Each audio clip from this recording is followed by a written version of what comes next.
Hello everyone, welcome to Humanities Hub class. So today's video will focus on China, rise of Chinese economy. So as you can see this first cartoon, these two are very important symbols of Chinese economy, dragon and the Great Wall of China. कितना खूबसूरत cartoon है देखिए आप।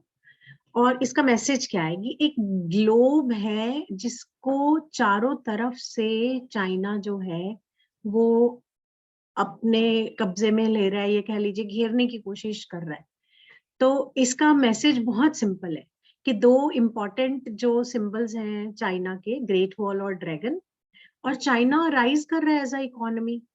पूरे world में आप जहां भी जाइए आपको चाइनीज प्रोडक्ट्स मिलेंगे, चाइना का इंटरवेंशन किसी न किसी तरीके से मिलेगा। तो ये जो है यहाँ पर देखिए, कार्टून की इंटरप्रिटेशन सबकी अलग हो सकती है। अगर हम इस चैप्टर के कॉन्टेक्स्ट में समझें तो जो मुझे समझ में आता है वो ये है कि ये यूएस को रिप्रेजेंट करता है, और यूएस जो है क्योंकि वो वर्ल्ड लीडर है अभी तक, तो उसको चाइना का ये जो राइज है वो एक थ्रेट भी लगता है और पसंद नहीं आता।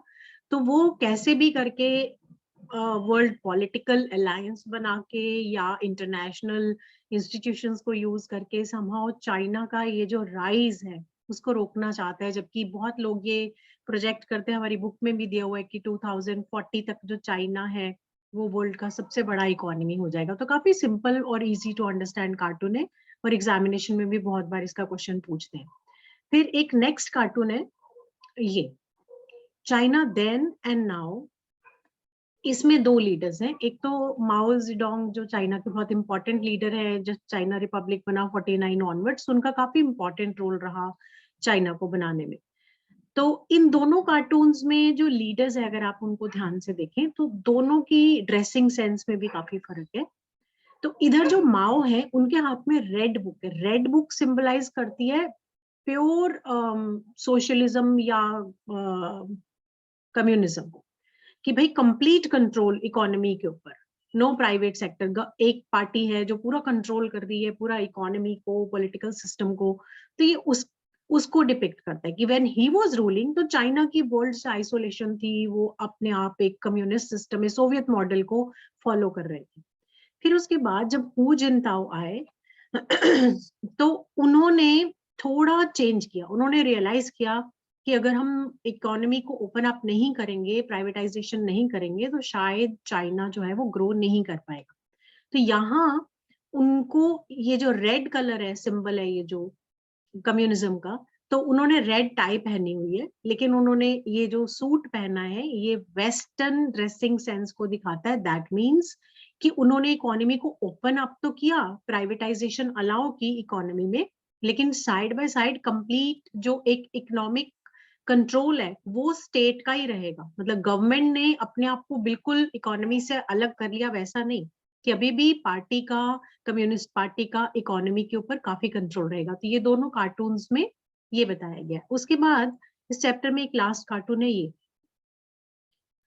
एक साइकिल है, उसके दो व्हील्स हैं। तो चाइना जो है वो वर्ल्ड का लार्जेस्ट प्रोड्यूसर है साइकिल का, वहां के लोग यूज भी करते हैं उसको, कंज्यूमर भी बहुत बड़ा है। तो ये जो दो सिंबल है, ये जो सिकल और रेड है, तो ये तो कम्युनिस्ट चाइना को रिप्रेजेंट करता है, और ये जो डॉलर का सिंबल है ये कैपिटलिज्म को सिंबलाइज करता है। तो बेसिकली मैसेज क्या हुआ कार्टून का कि चाइना जिसने अपनी इकोनॉमी को ओपन अप किया है फॉर प्राइवेट प्लेयर्स, लेकिन गवर्नमेंट का कंट्रोल भी है, कम्युनिस्ट पार्टी का कंट्रोल भी है, सब कुछ प्राइवेट प्लेयर्स के ऊपर नहीं छोड़ दिया। तो इस दोनों के अंदर बैलेंस करते हुए जो चाइना है वो ग्रो कर रहा है एज ऑल्टरनेटिव पावर सेंटर, जिसमें गवर्नमेंट का कंट्रोल भी काफी हद तक है और उन्होंने प्राइवेटाइज भी कुछ चीजों को अपनी इकोनॉमी के अंदर किया है। सो ये इसका मैसेज है। तो इस चैप्टर के कार्टून हमारे खत्म हो गए। अब नेक्स्ट हम साउथ एशिया वाला चैप्टर करेंगे नेक्स्ट वीडियो में। Take care, bye.